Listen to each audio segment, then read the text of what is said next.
하나님의 말씀을 보도록 하겠습니다. 계시록 16장 17절 이하의 말씀을 보도록 하겠습니다.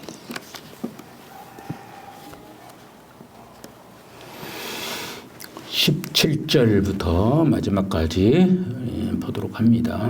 일곱째 천사가 그 대접을 공중에 쏟으며 큰 음성이 성전에서 보좌로부터 나서 이르되 되었다 하시니 번개와 음성들과 우레소리가 있고 또 큰 지진이 있어 얼마나 큰지 사람이 땅에 있어 온 이래로 땅에서 온 이래로 이같이 큰 지진이 없었더라.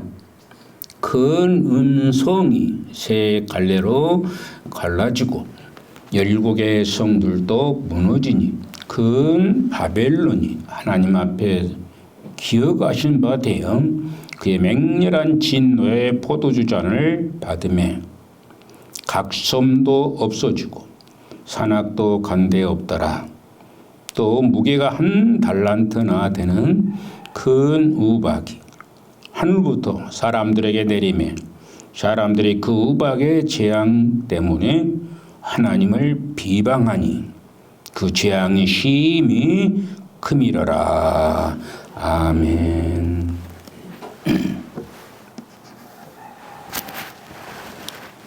일곱 대접에 대해서 이렇게 서론적으로 이제 말씀을 하는 것을 보게 됩니다. 이제 17장에 가서도 일곱 대접의 그 이후의 일을 얘기를 하고 있는 것을 보게 되죠. 그래서 이 일곱 대접은 대기오염이라고 그러잖아요. 대기오염. 대기오염은 인류가 겪는 굉장히 큰 재앙인 가운데 최고의 재앙이다. 대기오염. 그래서 그리고 또한 그 대기오염으로 말미암아 형벌이 이루어지는 것을 볼 수가 있습니다. 하나님께서는 이 마지막 날에 있을 최후의 재앙을 공기 가운데 쏟고 있는 그런 모습을 볼 수가 있습니다. 대기오염이라는 것은 자연을 파괴하는 1등 공신뿐만 아니라 우리가 숨도 제대로 쉴 수 없음으로 말미암아 모든 살아있는 생물들에게 철퇴를 내리는 것이 바로 대기오염이라는 것을 볼 수가 있습니다. 오늘 대기오염으로 인해서 얼마나 많은 희생이 따르고 또한 과히 짐작을 가고도 남는 그런 일들이 벌어지고 있는 것을 보게 됩니다. 그래서 차량에서 나오는 그 대기오염이 매번 이제 검사를 하고 그러지만은 어쩔 수 없이 차대가 굉장히 많아지니까 이제 그 오염이 생길 수밖에 없고 공기가 탁하고 힘들고 그렇습니다. 그래도 아직까지는 우리가 농촌에 이렇게 살고 있기 때문에 공기가 그나마 도시보다는 더 좋아가지고 잘 인식하지 못하는 경우들이 많이 있을 수 있습니다. 이 대기오염으로 날씨에 큰 영향을 끼치는 그런 경우가 굉장히 많습니다. 지금 오늘 올해도 아마 날씨가 굉장히 힘들고 어려운 때에 우리가 서 있지 않느냐 이렇게 보게 됩니다. 우리나라가 사계절이라는 그런 기후 조건을 가지고 있는데 사계절이라는 의미가 이제 없어져 버리고 말합니다. 사만사온이라는 것도 사라져 버리고 말아버린 시대 속에서 올해는 12월 달까지 이 무더위가 계속이 된다고 하니까 뭐 그럴지 어쩔지는 잘 모르지만은 나타난 그 날씨 전문가들이 그렇게 얘기를 합니다. 12월 달까지 무더위가.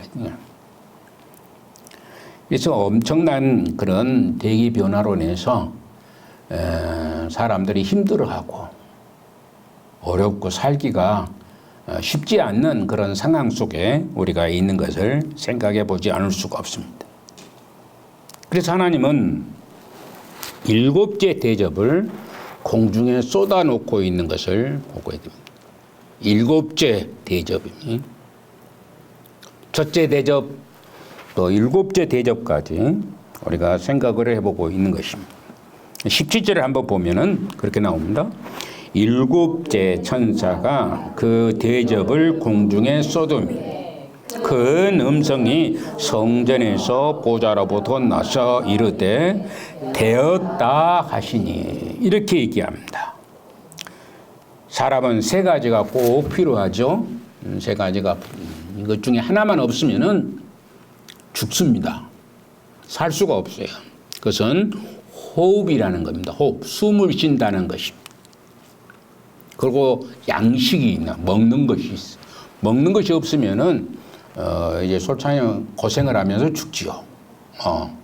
어떤 사람은 뭐 40일 금식 기도를 한다고 하시는 분도 있는데 끼 안 먹고 40일 동안 금식은 물을 마십니다. 저는 그런 분들을 좀 봤어요. 나는 40일 금식 기도를 하지 않은 사람입니다. 사실 물론 뭐 며칠간은 이렇게 금식을 하기도 했고 기도도 그렇게 했었지만은 40일 동안 금식하면은 그 생명과 맞바꾸는 그런. 근데 어떤 분은 거기에다가 영양제를 이렇게 타가지고 40일 동안 금식한다고 그 금식 하나만 하죠. 그게 금식기도 하는 거나 그런 일을 한다고 그럽니다. 그러다 어떠다가 잘못하면 죽습니다. 사실 그 40일 금식기도 하다가 잘못 그 뒤에 일을 하게 되면은 죽는 경우들도 많이 있어요. 근데 호흡, 그 양식입니다. 양식. 양식은 뭐냐? 우리가 먹어야 사는 것이죠. 먹어야 사는 거지. 예, 먹지 아니하면은 그렇게 어떤 굴 속에 들어가가지고 굴이 허물어져 버리니까 뭐 옛날에 양창선인가 뭔가 그 양반이 오래돼서 이름도 이제 기억이 안 나지만은 그 양반이 15일 동안이나 먹지 아니하고 거기서 구출된 사건이 있었습니다.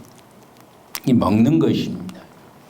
먹었으면 당연히 무엇을 해야 되느냐는 생리작용을 해야 됩니다. 배출을 하지 아니하면은 사람은 죽습니다. 아마 우리 교회에도 옛날에 이철종 집사님이 그것 때문에 아주 굉장히 고생을 많이 했습니다. 화장실에 가도 나오잖아요. 몇 개월 동안은 안 나와버리니까 이제 결국에 그로 인해서 자기의 생명을 다 이제 맞추는 일을 할 수밖에 없었던 상황에 이르는 때가 있습니다. 사람이 이렇게 먹고 또 배출을 잘 해야 된다. 그러면 아무런 문제가 없습니다. 숨 잘 쉬고 잘 먹고 잘 싸고 그러면은 우리가 건강한 사람입니다. 근데 그걸 잘 못 하다 보면은 건강이 이제 아주 힘들어지고 어려워지게 되는 것을 볼 수가 있습니다. 그래서 이 중에 하나라도 그러니까 하나라도 결핍이 되면은 더 이상 생명을 연장을 할 수가 없습니다. 따라서 반드시 이 세 가지는 있어야 하는데 일곱째 재앙은 공기 중에 쏟아지고 있는 것입니다. 공기 중에 쏟아지는 것이죠. 이것은 결국 숨을 쉴 수가 없게 된다는 그런 얘기가 되는 겁니다. 숨을 쉴 수가 없게 된다는 것입니다. 우리가 맨날 며칠은 이제 굶을 수가 있죠. 밥 안 먹고도 살 수 있습니다. 아무것도 안 먹어도 사람은 이게 소생을 할지 모르지만은 뭐 그런 애들이 많이 있으니까요. 아무것도 안 먹고 뭐 검식하는가 단식을 투쟁하고 그러는 사람들 보면은 모르겠어요. 무엇을 먹고 어쩌고 뒤에 뒷구멍에서 좀 먹고 그러신 분면서 단식한다는 그런 모습만 드러내는 것인지는 잘 모르지만은 하여튼 안 먹고도 하여튼 며칠간은 사는데 지장이 없습니다. 근데 어떤 것이냐면은 숨을 쉴 수 없게 되는 것이 있습니다. 숨을 쉬지를 못하는 거예요. 그래서 최고로 길어야 사람이 10분 정도는 숨을 훈련받은 사람들. 여러분들 숨을 지금부터 딱 멈췄다가 시계초를 대면은 대부분 1분 안 넘어갑니다. 도저히 견딜 수 없어요. 최고로 해도 1분 30초 가면은 입을 허 하고 벌릴 수밖에 없는 그런 것이 바로 우리 인간입니다. 근데 훈련받은 사람들은 물속을 들어가는 거 뭡니까? 제주도에 그 해녀들 있죠. 해녀들은 그렇게 그 한 10분 정도를 이렇게 숨을 안 쉬고 물속에 들어가서 이제 뭐 여러 가지를 채취하고 그런다고 그래요. 예. 그러니까 그런 사람들. 아주 길게 한 사람들은 정말로 긴 사람들은 15분 동안 그 잠수부들 15분 동안도 숨을 안 쉬고 견딜 수 있다고 하지만은 대부분 일반적인 사람들이 10분 딱 숨을 멈춰버렸다 그러면은 생명을 연장할 수가 없습니다. 그래서 뇌가 파괴되어 버리면 뇌 속에 있는 기능이 파괴되어 버리기 때문에 살아날 수가 없게 되는 것입니다. 그러므로 대기 오염의 재앙은 마지막 재앙이라는 얘기가 되는 겁니다. 대기 오염은 마지막 재앙이 되는 것입니다. 하나님께서 대접을 공중에 쏟았다고 하는 이 말씀은 엄밀히 따지고 보면 공중 권세 잡은 자에게 마지막 재앙을 내렸다는 것을 의미하고 있는 것이냐. 공중 권세 잡은 자가 누구냐? 사단이잖아요. 여러분들 속에 있는 사단입니다. 여러분 속에 사단이 있어요, 없어요? 있어요. 아까 그 더러운 생각을 사단이 여러분들에게 주는 거예요. 오늘 예배동에 안 나온 사람도 마찬가지로 사단이 꼬드긴지를 몰라요. 모르니까 이렇게 문제가 생기는 겁니다. 이런 일들을 당하면서도 모르고 살아가는 거 우리가.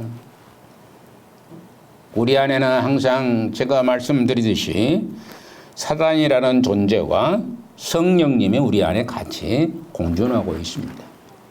성령님 말고 사단이 없으면 우리가 얼마나 좋겠습니까? 그러는데 사단도 들어와가지고 요즘에는 교회 안에 들어와서 공공연히 사단의 행세를 하는 그런 사람들도 많이 나타나는 것을 이렇게 볼 수가 있습니다. 그런데 이 공중 권세를 잡은 이 사단에게 하나님께서 진노의 재앙을 마지막 재앙을 내리는 것을 보게 됩니다. 그래서 이 재앙으로 말미암아 공중 권세 잡은 자는 더 이상 어떤 계략이나 또는 능력을 행할 수 없게 되는 것입니다. 이제는 이 마지막 재앙인 이제 일곱째 대접이 쏟아지게 되면은 사단은 권세를 다 내려놓을 수밖에 없는 아주 나약한 존재로 빠집니다. 철장 권세에 빠져서 영원히 이제 묶임을 당한 자가 되게 되는 것입니다. 공중 권세 잡은 자는 이렇게 해서 사단이라고 이렇게 얘기합니다. 이 사단은 성도들을 핍박하고 죽이든 적그리스도의 세력을 옹호하면서 인간의 판단력을 흐리게 하고 복음에 대해서 할 수만 있으면 적대시했던 것이 바로 사단의 일입니다. 하나님께서는 이제 마지막으로 그 사단의 머리 위에 일곱째 대접을 쏟게 되는 것입니다.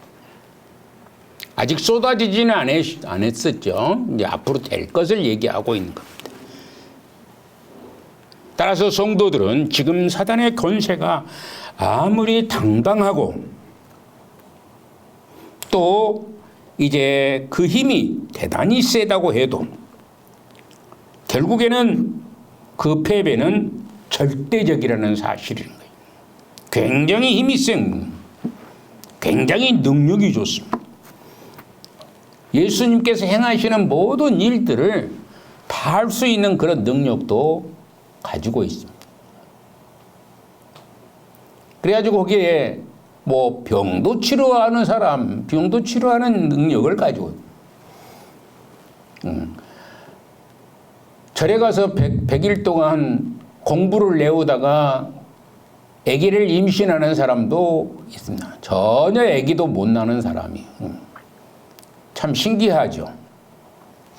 전설적인 얘기지만은 그런 얘기들도 많이 우리가 들을 수 있음을 보게 됩니다. 그러므로 우리가 이 패배는 결국에는 그들은 패배할 수밖에 없게 되는 것이죠. 그런 것을 알고 우리가 복음의 사명을 잘 감당할 수 있어야 되는 것을 말씀을 드리는 것입니다. 이 대접을 쏟은 결과가 세 가지로 보면 우리 성경에 보니까 세 가지로 나타나고 있습니다. 그 중에 하나가 보호자로부터 무슨 말이 나오냐면 되었다라는 말을 합니다. 되었다라고 얘기를 하죠. 여기에 되었다라고 하는 말은 예수님께서 십자가에서 마지막으로 이제 죽으실 때에 숨을 거두면서 하신 말씀이 있습니다.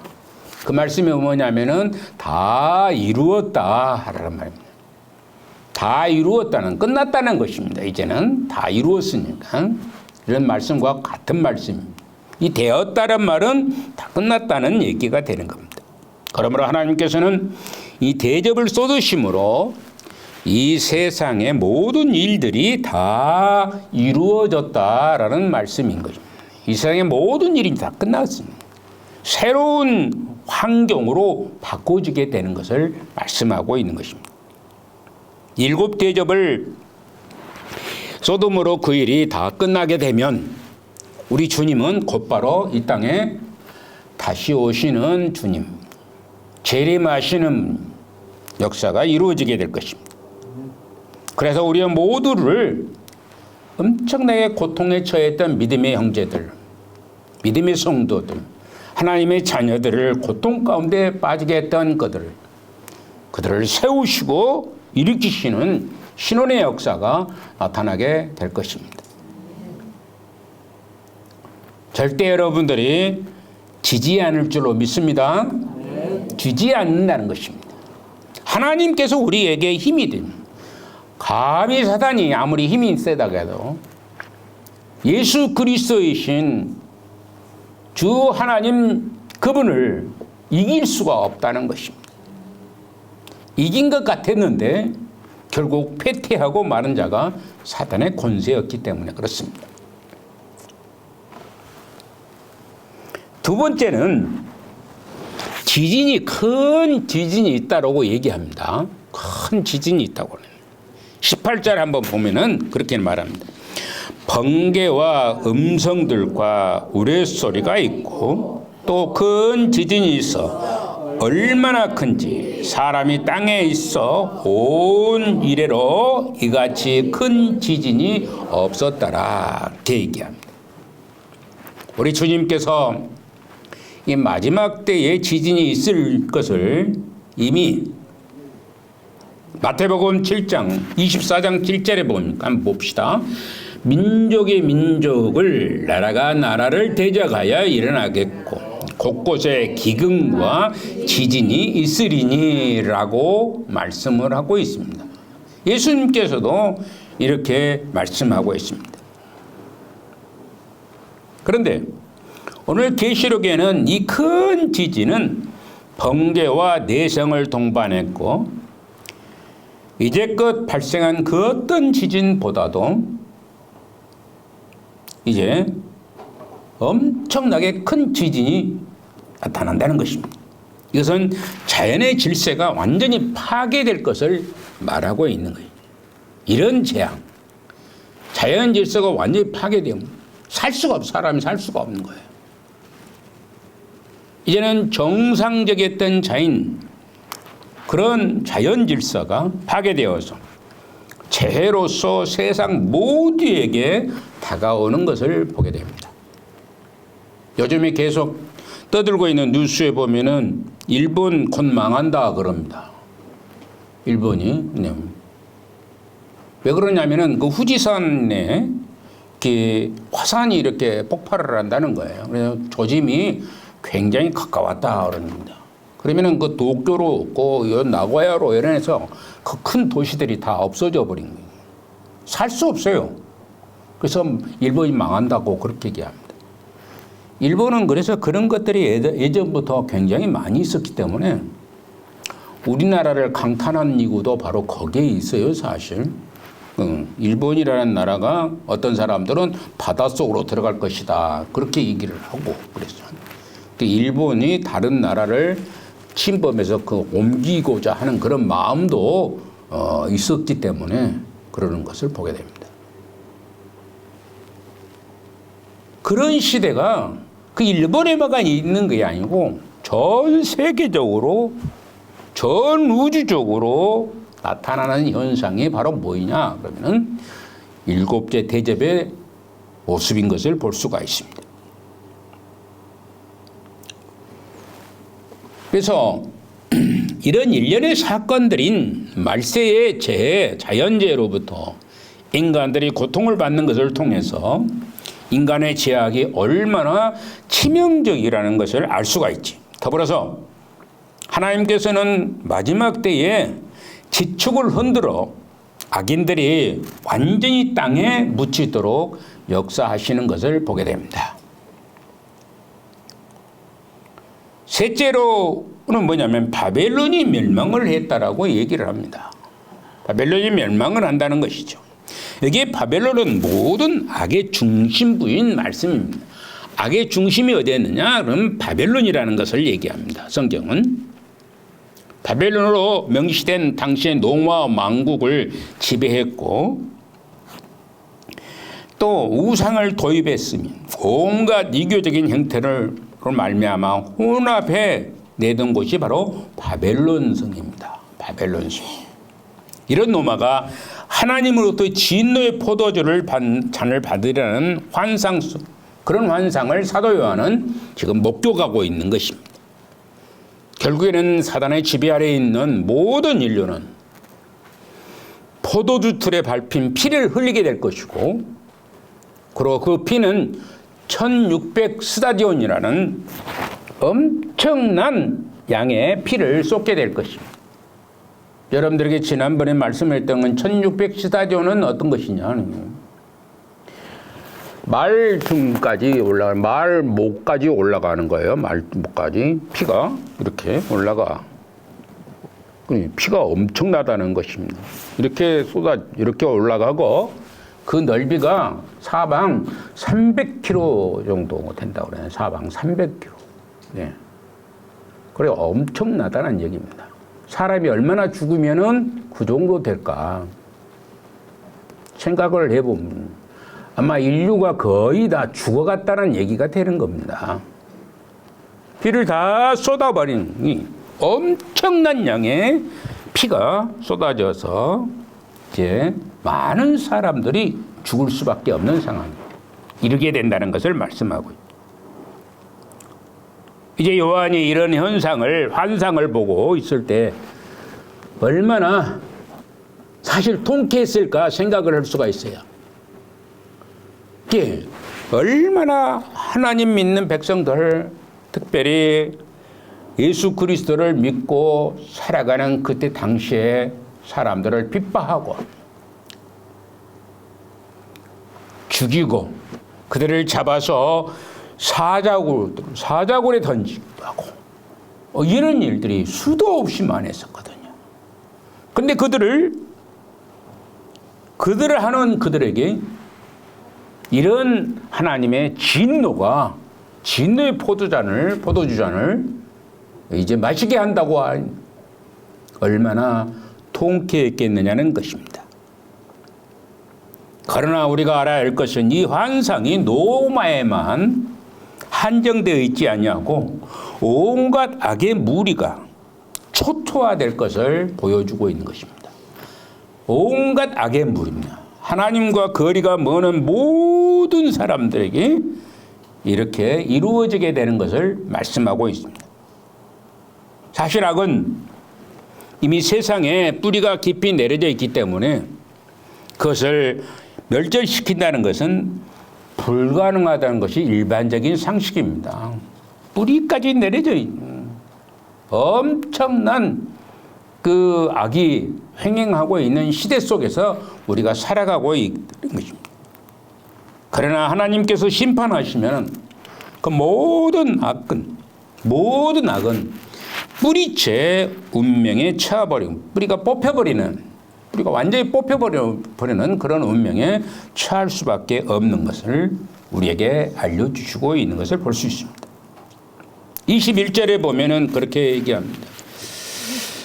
또 무게가 1달란트나 되는 큰 우박이 하늘로부터 사람들에게 내리며 사람들이 그 우박의 재앙 때문에 하나님을 비방하니 그 재앙이 심히 큼이더라. 우박이 1달란트만한 큰 덩어리로 내리는다는 거예요. 1달란트를 이렇게 보면은 보통 여러 가지 얘기가 있지만은 34kg 정도 되는 그런 무게입니다. 34kg 정도 되면 아마 우리 사람의 반토막 정도 되는 사람들, 제 반토막 되는 사람들의 무게, 그런 큰 우박이, 이런 엄청난 우박이 쏟아져 버리는, 깨지지 않고는 견딜 수 없는 거예요. 거기에 하나에 맞아버리면은 살 수 있는 사람 여기 있습니까? 없습니까? 나는 그래도 살아. 그런 사람이 있습니다. 이따만한 큰 우박 덩어리가, 요만한 우박 덩어리가, 이 주먹만한 우박 덩어리가 떨어지잖아요. 그럼 맞으면 죽습니다. 왜 그러냐면 그건 맞아도 이 가까운 데서 때리면은 뭐 별로 죽지는 않아요. 죽지는 않아요. 가까운 데서 때리면. 근데 저 공중에서 쏜살같이 내려오네요. 뭐 아주 눈에 보이지 않고 쏜살같이 하고 땅 쳐버리잖아요. 여러분들 총 있잖아요. 총. 요만한 총 아니에요. 가까운 데서 천천히 그것이 만약에 쏘면은 이렇게 나가면 안 죽어요. 이거 천천히 가면 안 죽습니다. 그런데 총알이 굉장히 빠르거든요. 가까이 있어도. 그러니까 그 구멍을 내버리는 거예요. 사람의 구멍을 내버려. 몸에다 가까이 되면 구멍을 내버려요. 굉장히 빠르기 때문에. 죽을 수밖에 없잖아요. 구멍을 내버리니까. 근데 이 34kg라는 1달란트가 하늘에서 막 엄청나게 쏟아내리는 집이고 뭐이고 싹 없어져 버린 겁니다. 집도 다 깨져 버리고 여러분들이 살 집이 다 없어져 버린, 사람이 다 죽은 판이었는데 집이 무슨 소용이 있겠습니까? 이렇게 성경은 우리에게 말씀하시고 있는 것을 보게 됩니다. 재앙을 받은 사람들이 계속해서 하나님을 비방을 했다라고 말씀하고 있습니다. 재앙을 받은 사람들이 비방을 했다고 합니다. 재앙 중에서도 가장 크고 무서운 재앙이 어떤 것이냐고 할 것 같으면은 그것은 영혼에 대한 재앙입니다. 영혼에 대한 재앙입니다. 육신적인 것은 죽으면 어쩝니까?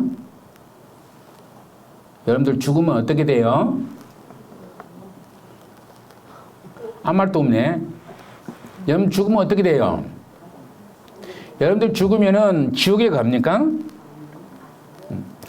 우리가 죽으면은 우리는 다행스럽게도 하나님께서 우리의 영혼을 살리셔서 참으로 하나님의 백성으로 영원한 하늘나라에 입성하게 되겠지만은 이렇게 비방하는 자들은 죽으면은 영원한 불못에 들어갈 수밖에 없는 자들이 되는 겁니다. 왜 그러냐면 그 영혼이 파괴되면 영혼이 완전히 죄 가운데 거하기 때문에 거기에 대한 재앙을 하나님께서 주시고 되는 것을 볼 수 있습니다. 그러므로 이 악인은 절대로 큰 재앙이 오더라도 어떠냐? 회개를 하냐? 그러면 회개를 할 줄 모릅니다. 악인은 회개할 줄 몰라요. 절대 죄송합니다. 용서해 주시옵소서. 내가 하나님 앞에 돌아가겠습니다라고 고백하고 용서를 구하는 적이 없어요. 제가 늘상 말씀드리지만은 제가 초상을 이렇게 치르면서 사람 죽음의 그 임박을 보면서 기도하며 예배를 드리는데 말씀을 전하는데 귀를 꽉 틀어막고 솜으로 이렇게 막습니다. 결국에는 죽더라고요. 하나님 말씀 안 듣습니다. 듣기 싫으니까. 얼마나 그 영혼이 악하면은 육체적으로 사람을 막 해하고 그런 일은 없습니다. 그 양반, 그 친구가 그런 일이 없어요. 그런데 그 영혼이 죽어 있기 때문에, 영혼이 하나님과 결별되어 있기 때문에 말씀을 듣기가 싫은 겁니다. 꽉 틀어막고 있는 거예요. 이불 속에 들어가요.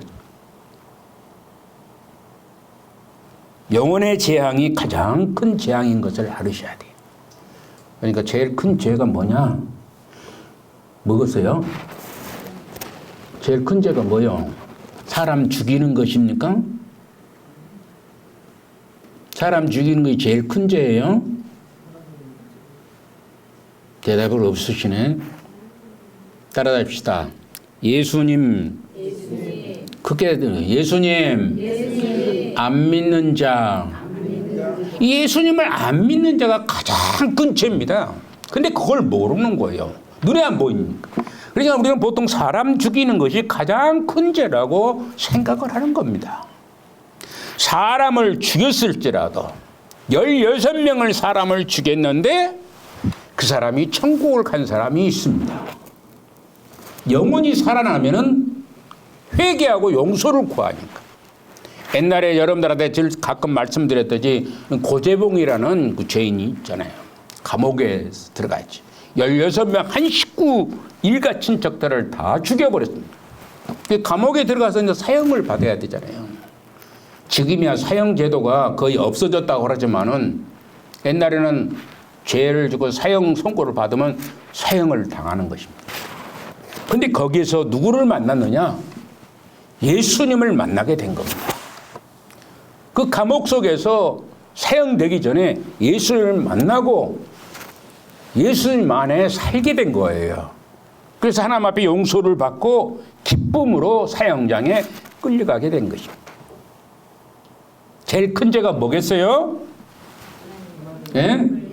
영원히 파괴된 자입니다. 예수 그리스도를 믿지 않는 그 자들이 가장 큰 죄란 말입니다.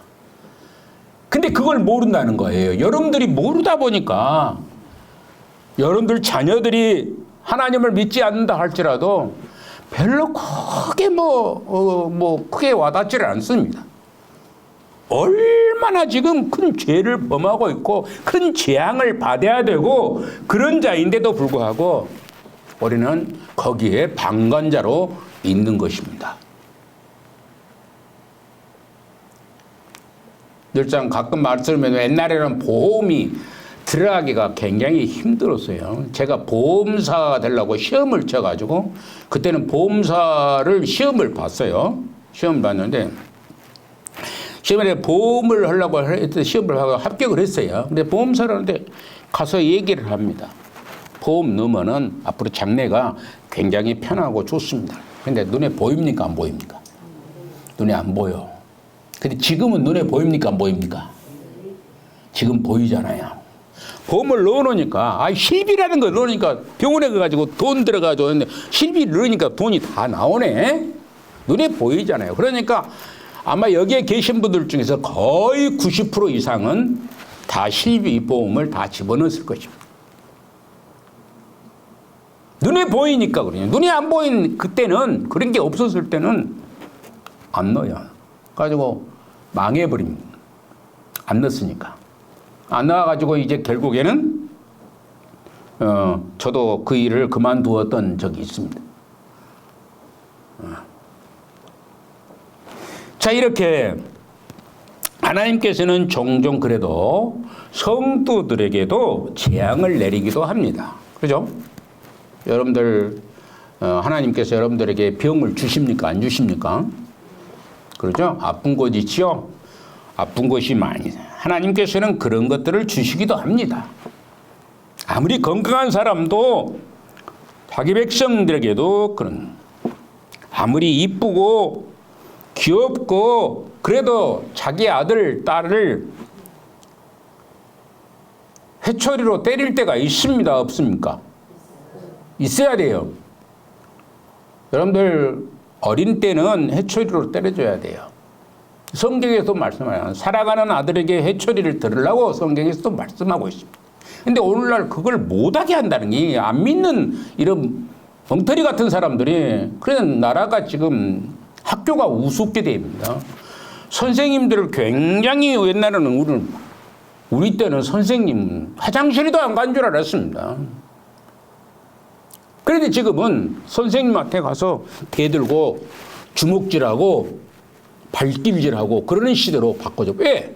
해초리가 없기 때문에 그런 겁니다. 해초리가 없기 때문에. 사람이 어린아이가 말로 해서는 듣지 않을 때가는 어린아이 때입니다.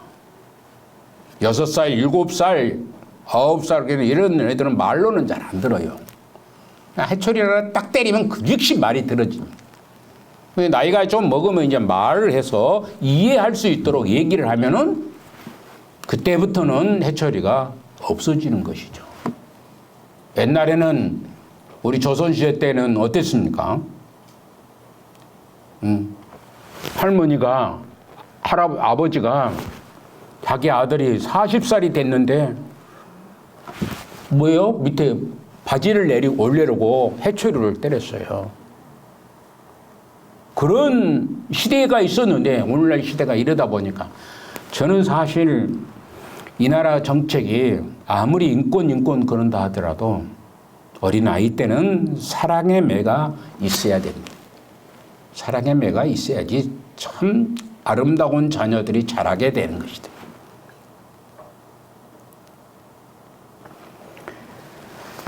그래서 하나님께서는 마찬가지로 우리 믿음의 사람들에게도 재앙을 내리고 한데 그러나 그 재앙은 악인을 심판하기 위한 것과는 그 성격이 전혀 다릅니다. 성도들에게 내리는 이 재앙은 심판일 경우에도 어떠냐면은 성도들로 하여금 그 영혼을 소생하게 하고 믿음을 세우는 방편으로 하나님께서 해초리를 드는 거나 마찬가지가 되는 것입니다. 그러므로 우리가 하나님의 백성도 자신이 상황이 어렵고 힘들면 자신을 돌아볼 줄 아는 자가 되어야 됩니다. 내가 어떤 잘못을 하나님 앞에 범죄했는가를 생각해 봐야 됩니다. 우리는 수도 없이 날마다 하나님 앞에 범죄하면서 살아가고 있는 것입니다. 생각 속에서 행동 속에서 우리는 하나님이 원하는 삶이 아닌 그런 삶을 살아갈 때가 너무나 많습니다. 저도 사실 굉장히 힘들 때가 많이 있어요. 얼마나 힘듭니까? 하나님 앞에 죄된 일들을 저는 생각 속에서 나타나는, 꿈 속에서 나타날 때가 많이 있습니다. 그럴 때면 하나님 참 죄송합니다.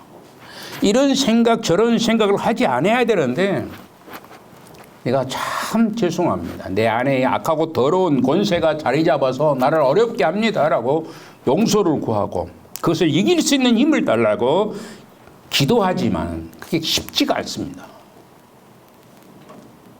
하나님께서는 이런 방편을 쓰는 교회, 믿음을 세우는 방편으로 사용하는 것이 성도들에게 주는 재앙이라 하는 어려움이고 시련일 수도 있습니다. 그러나 악인에게는 오히려 더 악해져서 그로 말미암아 멸망에 이르게 한다고 말씀합니다. 근데 멸망의 악인들은 회개할 줄을 몰라요. 잘못을 고백할 줄을 모르는 거야. 더 하나님을 비방하고 해치라는 자가 되는 것입니다. 마태복음 한번 볼까요? 나는 너희에게 이르노니 너희 온수를 사랑하여 너희를 박해하는 자를 위하여 기도하라 그랬습니다. 예수님께서 말씀하시기를 너희 온수를 사랑하라고 그랬습니다. 그리고 그들을 위해서 너희를 박해하는 자를 기도하라고 이렇게 얘기합니다. 이것은 악인들이 더 악해져 가지고 멸망하는 것을 막아야 되겠다는 주님의 간절한 소망이 담긴 그런 말씀입니다. 악인들, 하나님을 알지 못하는 자들, 하나님과는 전혀 관계없는 삶을 살아가는 자들에게 얘기하고 있는 것입니다. 그들이 더 나빠지기 전에 멸망하는 것을 막기 위해서 예수님께서 그런 말씀을 하시고 있는 것을 보게 됩니다. 참으로 선과 악을 포함한 모든 사건들 속에 선한 일만 추구한다면 그는 분명히 의인이 하나님의 백성이라 할 수 있지만은 악한 것을 추구한다면 그는 스스로 악인임을 확증하게 되는 것입니다. 아마 여러분들은 악을 행하려고 일부러 막 악한 일을 하려고 하는 사람이 아무도 없죠? 있습니까? 없죠. 그래서 선을 행하려고 하더니 선을 행하지 못하는 것도 문제가 있는 것입니다. 우리가 선을 행할 수 있어야 돼요. 선을 베푸고 어려운 형편에 처한 사람에게 말로만 선을 베푼 것이 아니에요. 성경에 보면 그러잖아요. 말로만 그러면 안 된다는 것입니다. 우리는 마지막 때를 당한 시점에서 하나님의 진노를 체험하고도 죄에 대해서 무감각한 양심에 화인 맞은 자가 되지 않도록 기도해야 하고 그런 이웃과 형제가 없도록 복음을 확실히 전해야 할 줄로 믿습니다. 네.